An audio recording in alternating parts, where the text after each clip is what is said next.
नमस्कार दोस्तों, हर हर महादेव। ओम नमः शिवाय श्री शिवाय नमस्तुभ्यम। दोस्तों, अगर आप हमारे चैनल पर नए हैं तो हमें सब्सक्राइब जरूर कर ले ताकि आने वाली वीडियो आपको जल्दी से मिल सके। दोस्तों, आज इस वीडियो में हमने आपको कुछ उपाय बताए हैं जो आपको अवश्य करने हैं। ध्यान से सुने, पूरा सुने। आधा अधूरा सुना हुआ कभी लाभ नहीं देगा। चलो चलते हैं, सुनते हैं। नमस्कार दोस्तों, ओम नमः शिवाय श्री शिवाय नमस्तुभ्यं। जय महाकाल। जैसा कि आप सभी को पता है कि आज है शुक्रवार और इसी के साथ अक्षय तृतीया तिथि पड़ रही है, तो बहुत ही अच्छा दिन है, बहुत ही शुभ योग है। तो ऐसे में आपको अपने घर की सुख समृद्धि के लिए, लक्ष्मी प्राप्ति के लिए, अगर आपके घर में धन, वैभव, ऐश्वर्य की कमी है, जीवन में मान सम्मान की कमी है, घर से आर्थिक तंगी बनी रहती है, तो आपको आज के दिन एक छोटा सा उपाय करना है। इससे आपके जीवन का दुर्भाग्य सौभाग्य में बदल जाएगा और हमेशा आपके घर में सुख समृद्धि बनी रहेगी। तो इस उपाय को कैसे करना है और क्या क्या सामग्री लगेगा, पूरा इस वीडियो में बताएंगे। पूज्य गुरुदेव जी की कथा से सुनकर आपको समझाने का पूरा प्रयास करूंगा। बस इससे पहले आपसे एक छोटा सा निवेदन है कि आप वीडियो को कर दे एक लाइक और चैनल को सब्सक्राइब करके कमेंट बॉक्स में महादेव का कोई सभी प्यारा नाम हर हर महादेव जरूर लिखें। तो चलिए बढ़ते हैं उपायों की ओर। देखिए, इस वीडियो में हम पूज्य गुरुजी द्वारा बताए गए 4 बहुत ही चमत्कारी उपायों के बारे में जानेंगे। पहला उपाय उन लोगों को करना चाहिए जिनके यहाँ पर धन संपदा की कमी लगातार बनी रहती है, जिनके यहाँ धन बिल्कुल भी नहीं आ रहा है। और दूसरा उपाय विशेष पर उन लोगों को करना चाहिए जिनके जीवन में संकट, समस्याओं और बाधाएं बहुत अधिक रहती है। वह अपना कोई भी कार्य करना प्रारंभ करते हैं लेकिन उनको अपने कार्य में सफलता नहीं मिल पाती। वे कोई भी अपना व्यापार प्रारंभ करते हैं लेकिन उनका व्यापार अच्छे से नहीं चल पाता है।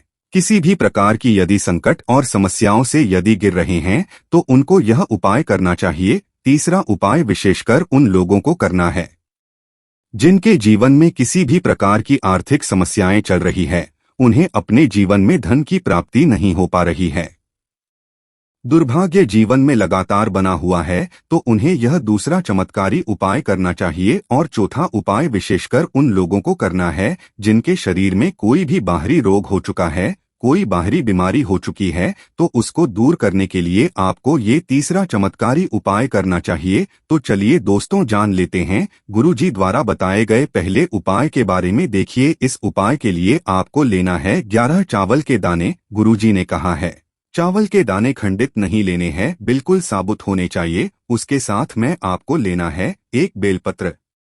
बेलपत्र का भी एक नियम है, अगर आपके पास बेलपत्र नहीं है तो आप शिवलिंग से उठाकर उसको पुनः शुद्ध जल से धोकर इस्तेमाल कर सकते हैं। इस प्रकार आपको बेलपत्र लेना है। इसके बाद आपको 1 लोटा जल लेना है। अब ये सब सामग्री लेकर आपको जाना है महादेव के मंदिर में। देखो, अब आपको उत्तर साइड में खड़े हो जाना है और सबसे पहले आपको एक बेलपत्र अपने हाथ पर और 11 चावल दाने रखकर शिवलिंग के ऊपर अपना नाम और गोत्र बोलते हुए समर्पित कर देना है और ओम नमः शिवाय श्री शिवाय नमस्तुभ्यं का लगातार जाप करना है।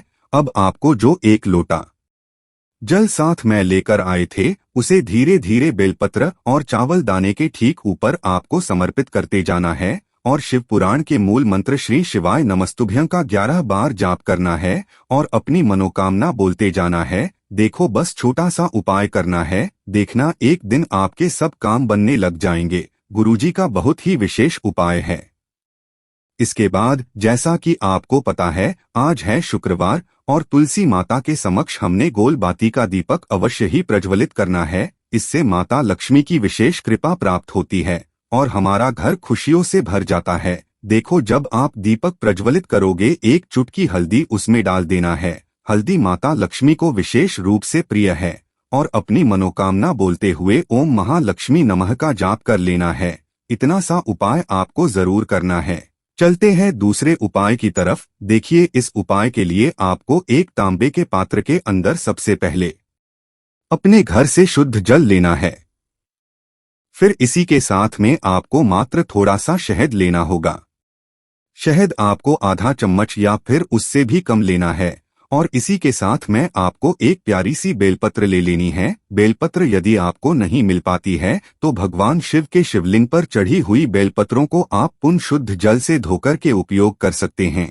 और बेलपत्र जो है वह कहीं से भी कटी फटी खंडित नहीं होनी चाहिए। अब ये तीनों सामग्री लेकर के सीधे आपको पहुंच जाना होगा भगवान शिव के मंदिर में। ये उपाय सुबह से लेकर के शाम तक किसी भी समय कर सकते हैं। देखिए, सबसे पहले तो आपके पास जो शहद है उससे आपको अपने सीधे हाथ की चींटी उंगली के जो पास वाली उंगली होती है, अनामिका उंगली, उसमें थोड़ा सा शहद आपको लेना है। और इससे फिर आपको शिवलिंग पर जहां माता सुंदरी का स्थान होता है वहां पर आपको ओम का निर्माण करना है। लेकिन जलाधारी के बिल्कुल बीच में जो स्थान होता है उससे माता अशोक सुंदरी का स्थान कहते हैं। और इसी स्थान पर आपको शहद से ओम का निर्माण करना है। अब दोस्तों, आपके पास जो एक बेलपत्र है उससे आपको अपने सीधे हाथ की हथेली पर रखना है और महादेव से आपको अपनी वह विशेष मनोकामना, आपके जीवन में जो भी संकट चल रहे हैं, जो भी समस्याएं चल रही है, जो भी जीवन में दुर्भाग्य बना हुआ है, आप अपने किसी भी कार्य में सफल नहीं हो पा रहे हैं, तो जिस भी प्रकार की आपकी समस्या है उसे दूर करने के लिए आपको महादेव से प्रार्थना कर लेनी है। और फिर यह जो एक बेलपत्र है इससे आपको शिवलिंग पर माता अशोक सुंदरी वाले स्थान पर समर्पित कर देनी है। देखिए, जहां पर आपने ओम का निर्माण किया है उसी के ऊपर आपको ये बेलपत्र भी समर्पित कर देनी है। देखिए, बेलपत्र की चिकनी साइड का हिस्सा शिवलिंग से स्पर्श होगा और इसकी जो डंडी है वो आपको जलाधारी की ओर रखनी है। पत्ती वाला भाग शिवलिंग की तरफ रहेगा। इसी प्रकार से आपको यह बेलपत्र समर्पित कर देनी है। अब दोस्तों, आपके पास जो एक जल का पात्र है उसमें से थोड़ा सा जल तो आपको बेलपत्र की जो आगे वाली पत्ती है उस पर आपको समर्पित करना है और आपको श्री शिवाय नमस्तुभ्यं इस मंत्र का जाप कर लेना है। फिर उस पात्र के अंदर जो जल बचेगा उसे पूरा आपको भगवान शिव के शिवलिंग पर धीरे धीरे समर्पित करते जाना है और लगातार आपको शिव महापुराण के मूल मंत्र श्री शिवाय नमस्तुभ्यं इस मंत्र का जाप करते रहना है। गुरु जी ने कहा है कि जल आपको इतने धीरे धीरे समर्पित करना है कि जल समर्पित करते हुए आप कम से कम 11 बार श्री शिवाय नमस्तुभ्यं या फिर ओम नमः शिवाय इस मंत्र का जाप कर सके। फिर इसके बाद वापस आपको अपने घर आ जाना है। अब बात करते हैं हमारे तीसरे विशेष उपाय के बारे में। देखिए, इस उपाय के लिए आपको 2 हरी इलायची लेनी होगी। हरी इलायची आपको साबुत लेनी है, खंडित नहीं होनी चाहिए। और इसी के साथ में आपको मात्र थोड़ा शहद लेना है। शहद आपको मात्र आधा चम्मच या फिर उससे भी कम ले लेना है। और इसी के साथ में आपको एक दीपक ले लेना है। दीपक आप चाहे तो मिट्टी का भी ले सकते हैं और आप चाहे तो शुद्ध आटा मढ़कर उसका दीपक भी आप तैयार कर सकते हैं। इस दीपक के अंदर आपको मौली का जो धागा आता है, कलावा का, उसकी भांति का प्रयोग करना होगा। यानी कि इस दीपक के अंदर आपको लाल रंग की बाती का प्रयोग करना होगा और इस दीपक के अंदर आपको शुद्ध घी का प्रयोग करना होगा। अब यह सारी सामग्री लेकर के आपको अपने घर में जो भी मंदिर है वहां पर पहुंच जाना है और आपको माता लक्ष्मी के किसी भी स्वरूप के सामने बैठ जाना है। अगर माता लक्ष्मी की फोटो है, माता लक्ष्मी की प्रतिमा है, तो उनके सामने आपको बैठ जाना है। अगर माता पार्वती की प्रतिमा है तो उनके सामने आपको बैठ जाना है। यानी कि किसी भी माता के स्वरूप के सामने आपको बैठ जाना है। अब देखिए, सबसे पहले तो आपको माता रानी के सामने थोड़ी सी चावल की ढेरी बना देनी है। यानी कि थोड़ी सी अक्षत के दाने आपको माता रानी के सामने रखना है।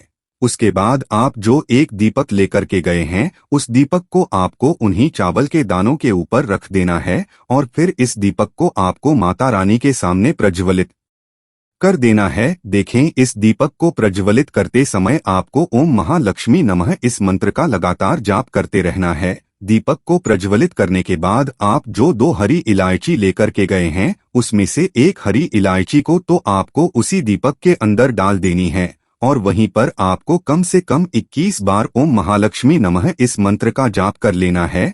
अब आपके पास जो शहद है और एक हरी इलायची है उसे सीधे आपको लेकर के पहुंच जाना है। भगवान शिव के मंदिर में पूज्य गुरुजी ने बताया है कि यह उपाय आपको सिर्फ और सिर्फ शाम के समय ही करना होगा। शाम को जब भी सूर्यास्त का समय होता है तो उस समय आपको ये उपाय करना है। लेकिन सबसे पहले तो आपके पास जो एक हरी इलायची है उसे आपको उस शहद के अंदर अच्छे से डुबो देना है, यानी कि शहद का लेपन उसे हरी इलायची के ऊपर चारों तरफ आपको कर देना है। अब यह जो शहद से युक्त हरी इलायची है इससे आपको भगवान शिव के शिवलिंग पर अर्पित कर देनी है और आपको वो श्री शिवाय नमस्तुभ्यं इस मंत्र का लगातार जाप करते रहना है। फिर इसके बाद आपको एक लोटा जल भी अपने साथ लेकर के जाना है, तो यह एक लोटा जल भी आपको धीरे धीरे शिवलिंग पर समर्पित कर देना है और आपको श्री शिवाय नमस्तुभ्यं इस मंत्र का जाप करते रहना है। फिर इसके बाद आपको अपने घर आ जाना है। इस प्रकार से आपको ये उपाय कर लेना है। चलते हैं हमारे अगले उपाय की तरफ। ये उपाय भी बहुत ज्यादा खास होने वाला है। देखिए, शुक्रवार का दिन माता लक्ष्मी को समर्पित होती है और शुक्रवार के दिन हल्दी का उपाय करना यानी कि दुर्भाग्य को दूर करना और सौभाग्य की जीवन में प्राप्ति करना है। इसीलिए हमें चैत्र मास की विशेष शुक्रवार के दिन पर हल्दी के ये उपाय करने चाहिए। देखिए, आज का जो पहला उपाय है मात्र आपको एक चुटकी हल्दी से करना है। यह एक चुटकी हल्दी आपके जीवन में खुशियां लेकर के आएगी और आपकी जो किस्मत है उसे चमकाने का कार्य करेगी। देखिए दोस्तों, आपको क्या करना है। देखो, आगे बढ़ने से पहले वीडियो को एक लाइक जरूर करें। देखो, कहते हैं कि आंवले की वृक्ष में भगवान विष्णु और माता लक्ष्मी का वास होता है। आंवले के वृक्ष में ही भगवान विष्णु का वास होता है और उनका निवास स्थान माना जाता है और इसकी जो जड़ होती है उसमें भगवान विष्णु शयन करते हैं यानी कि आराम करते हैं। तो आपको आंवले के वृक्ष के वहां पर जाना है। आपको अपने साथ एक तांबे के पात्र के अंदर अपने घर से शुद्ध जल लेना है और इसी के साथ में आपको मात्र एक चुटकी हल्दी लेना है। अब आंवले के वृक्ष के नीचे इस उपाय को आप दो प्रकार से कर सकते हैं। देखिए, आपके पास जो एक चुटकी हल्दी है या तो आप उससे जल के पात्र के अंदर डाल दें और हल्दी से युक्त जल तैयार कर लें और उस हल्दी से युक्त जल को आपको आंवले की वृक्ष की जड़ में समर्पित कर देना है।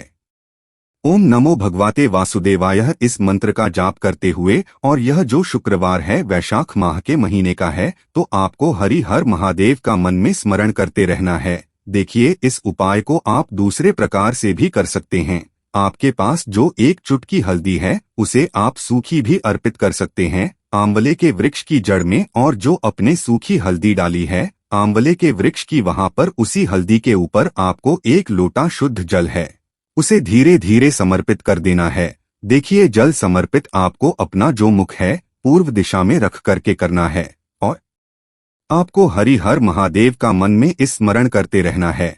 हरि हर महादेव का स्मरण करते हुए आपको यह जो जल है आंवले के वृक्ष की जड़ में अर्पित कर देना है। शुक्रवार के दिन पर बस इतना सा उपाय करना है।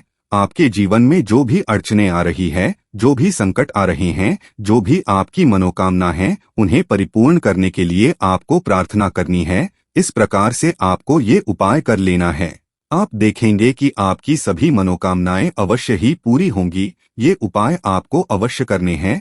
इस वीडियो में हमने आपको 3 से 4 महा उपाय आपको बताए हैं जो आपको शुक्रवार के दिन करने हैं।